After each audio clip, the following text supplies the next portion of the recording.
командасы. Ооба, Баткен облусунун символу болгондой эле кызгылт сары түстөгү форма, кызгылт сары бул айгүл. Гүлү дал ушул Баткен аймагындагы өскөн.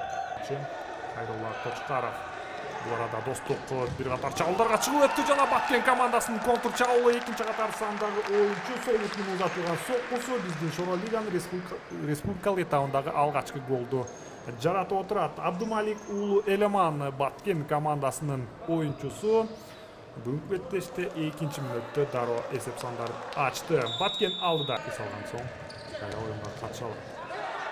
Ортолук бөлүгүндө Баткен командасы чыгарылган топ Асанов жок, бул тогунчу.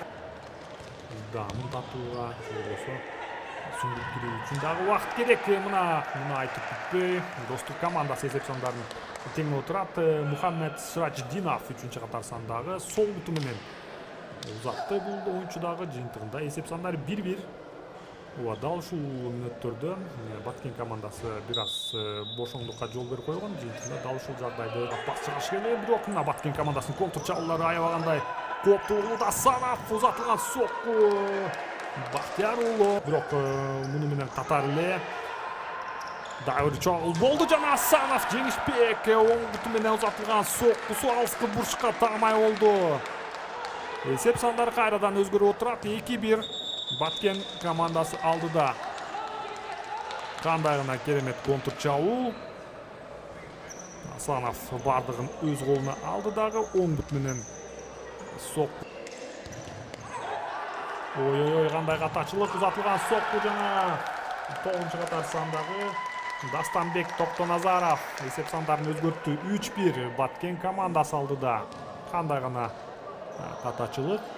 Жыйынтыгында азыр достук 2 гол артыкчылыгында жеңилип жаткан учуру.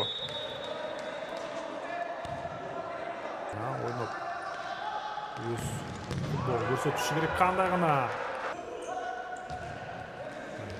экинчи катар сан менен ойногон оюнчу жана кандай гана кычкырык жаңырды. Узатылган сокку жана гол. Оюнчу катар сандагы соңку мүнөттөрдө кереги жок эреже бузулар. Сокку жана гол. Достук командасы эсеп сокку жана дарбаза мамысына тийип калды. Жаңырды. Сокку жана гол. Дарбаза чалдым. Сокку жана гол. 2-1.